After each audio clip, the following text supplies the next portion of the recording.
Добро вечер на сите. Најпрво фала на поканата и честитки за уште една година и за постојаното херојско реорганизирање на овој фестивал. Многу ме радува што продолжува оваа приказна и што знам колку напор треба да биде вложено за да се одвива. Повторно честитки. Стварно се надевам дека ќе продолжи оваа приказна и понатаму, бидејќи навистина фали во нашата културна архитектура да продолжи еден ваков настан. Накратко ќе зборувам за Годар, не толку за филмот, што морам да признам го погледнав пред некој ден, прв пат. Меѓутоа имаше некои моменти во филмот кои што навистина ја потенцираат она поента кој што се размислував како да ја направам денеска и како да го исчитаме Годар, бидејќи како и секој од големите великани на филмската уметност може да биде исчитан на многу различни начини. Оно што мене ми е интересно кај Годар е како функционира тој како уметник кој што ја галванизира постмодерното изразно средство, посебно во филмот како медиум, и го прави еден релевантен уметнички медиум. Не дека пред Годар филмот не е уметност, меѓутоа е многу интересно како успева тој тоа да го направи. Она што би го издвоил во тоа е дека Годар мислам дека е најинтересно да се гледа во еден општествено-историско-политички контекст каде, како действува и зошто действува. Значи, тој ја формулира, е гласноговорник на таа историска инерција на 60-тите години која што излегува од една империјална глобална структура, значи така една вестфалиска планета која што тие монолитни структури влегуваат во судири, се распаѓаат во почетокот на 20-тиот век, завршуваат нели со големите трагедии и потоа влегува тој е нели крајот, смртта на цивилизираниот свет кој што ги направи сите тие работи и влегува светот потоа во една фаза каде што индивидуалецот пробува да разбере што е тоа што треба да го прави. Значи, веќе влегува во постмодерната фаза, во смртта на хиерархиите, во смртта на големите наративи и природно во 60-тите години кулминира целата таа побарувачка да се има некаква идеја за тоа што треба субјектот да прави како индивидуа во светот и со сопствениот живот. И тука е интересен навистина Годар, не само за субјектите кои што ги избира и темите кои што ги истражува, туку и како ја користи самата филмска технологија, и ќе се задржам на тие две нешта. Субјектите кај Годар секој пат сакаат да действуваат, или се обидуваат да действуваат, или страдаат од своето недејствување.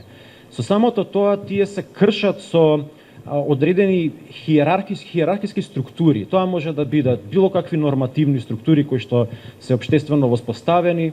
Значи, во неговите филмови секој пат има некаква структура со која што нашиот субјект се бори.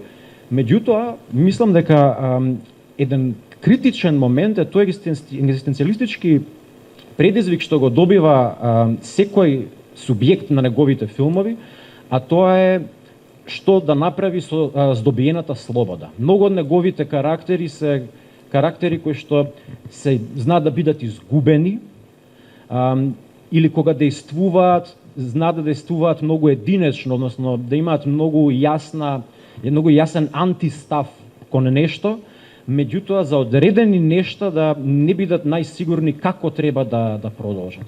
И мислам дека преку тој агол, преку тој објектив, гледајќи го Годар и неговите карактери, можеме да научиме многу и за нашата состојба денес. Бидејќи нашата состојба сега како некаква смрт на постмодернизмот која што ја живееме, би рекол посочена веќе во пред 60, пред 70 години и многу убаво се гледа и во неговите филмови. Значи, проблемот на здобивањето на слобода и проблемот на слободата воопшто не почнува од кога слободата ќе биде здобиена. Односно, слобода значи да се има одговорност кон сопствената индивидуизација, да се действува врз сопствената состојба. А со самото тоа, надежно да се абсолвира човекот сам од себе и да може да действува заедно со другите луѓе во еден поширок општествен сетинг. Сега, кога сме во таква една атмосфера, тоа не значи дека слободната состојба е пријатна состојба. Бидејќи, како што кажа, слободната состојба бара одговорност. Слободната состојба не го иземува човекот кој што е потлачен под некаква хиерархија, туку слободната состојба подразбира дека човекот може да се соочи самиот со себе пред се и потоа да се соочи и со неговото општествено и политичко обкружување. Затоа е интересно да се види како Годар го користи самиот медиум на филмот, односно многу од карактерите на Годар зборуваат директно во камера. Често во неговите филмови ја користи таа техника или кршењето на четвртиот зид, но многу интересно, нели, има разни идеи и објаснувања и тоа објаснува зошто е тоа така.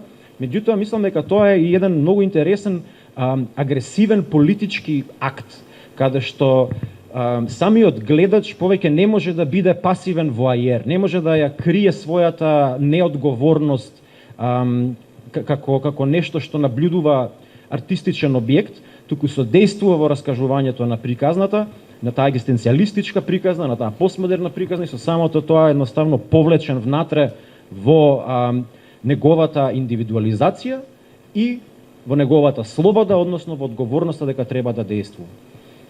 Што се случува кога ќе погледне субјектот во камера? Што ќе се случи кога ќе погледне во окулусот? Гледа својот одраз. Значи, може да ги погледне своите очи, провизорно да погледне во сопствените прозорци на сопствената душа и да се соочи самиот со себе си. Меѓутоа, е многу интересно дека и во тој чин на гледање на самиот себе, на субјектот што е во филмот, ние како гледачи често ја наблюдуваме и камерата која што го наблюдува гледачот. Има, мислам дека и во документарецот баш една сцена која што е извадена каде што субјектот е фотографиран и потоа ние како сме префрлени во точка на гледање на самиот апаратус на гледање и субјектот гледа во нас. Односно, што сака да ни каже дека ние сме присутни внатре во приказната, дека таа збунетост или апатичност или желба за дејствување, желба да се биде слободен, да се носи со таа одговорност на дејствување, веќе е префрлена кон нас во една диалошка форма. Значи, не сме ние некако, не гледаме некој завршен артефакт надвор, туку ние сме препознаени. Тоа е чин на индивидуализација на гледачот, кој што со себе има политичка последица или треба да има во контекстот, посебно на 60-тите години, политичка последица. Сега, ако одиме со оваа идеја, која што пак ќе кажам, не е единственото исчитување, има многу исчитувања на Годар, како и впрочем со сите овие великани на филмот. Многу интересно да погледнеме што се случува кога ќе поминеме 60-70 години во една состојба на радикално себе спознание. И дали е тоа навистина радикално себе спознание? Годар ни кажува дека не можеме да избегнеме да бидеме индивидуи. Не можеме да избегнеме да действуваме во околностите во кои што сме. Тоа е една генерална постмодернистичка мисла, фрленоста на светот на Фром, осуденоста на избор кај Кierkegaard и ред други мисли кои што се повлекуваат низ многу учење филозофии. И тоа се гледа и во политичките действувања на пред 60-тите години, на студентските протести, на различни, на многу други граѓански движења кои што се заедно под ист банер и бараат некаква промена, бараат слобода, има восклици. Дури и да не е тоа многу јасно формулирано што е слобода, што е тоа барање, барањето за промена е еден природен изблик на одрекување од модерната состојба. И сега повторно се навраќаме кон индивидуализацијата и одговорноста што тоа ја носи. Годар вика, добро, еве ги, субјектите се слободни, или се сакаат да бидат слободни, еве и вие како гледачи сте неизбежно слободни, и вие партиципирате со тоа што ви правам една финта, ве ставам во самиот филм кршејќи го четвртиот зид, ви се обраќам директно на вас. И што правиме со тоа? Многу интересно, ако погледнеме, ако се издвоиме 60 години подоцна, и тоа каде се наоѓаме сега, во една широко распространета, би рекол, псевдотеологија на човекот како жртва на системот, каде што на лево и десно гледаме дека секој пробува да се исчита и интерпретира себе си како некаква жртва, како некаква припадност на одредена група која што не ги добива своите права или треба да го добие повеќе или треба да добие помалку, што наведом би рекле дека реверберира на овие историски движења од 60-тите години, но мислам дека тоа не е така, затоа што занимавањето со самите себе, односно почетокот на 60-тите години како занимавање со самите себе, мислам дека метастазира посебно овие 20 на 30 години во една хипериндивидуализација. Односно, секој е главна улога во нашиот колективен филм. Тоа не може да биде така, нели? И тука има една дисонанца, еден недостаток на комуникација, односно недостаток од погледнување во објективот и себе спознанието. Тоа е сепак фаза која што луѓето доживуваат на 2-3 години во детска развојна психологија.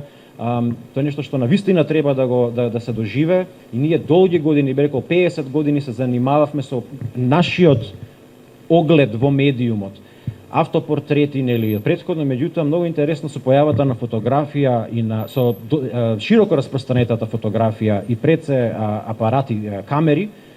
Ако претпоставам дека на многу ви текнува дека до многу скоро, до пред некои 15 години, повеќето од себе огледувањата што ги правевме преку медиум, односно преку селфи, беа со директно гледање во објективот.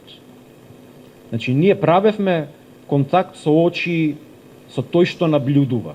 Тоа најчесто е нас, пошто селфи е екзибиционистичко-мастурбаторска активност во голем дел од времето, меѓутоа е повторно некаков однос со нас самите. Значи, гледаме во објективот.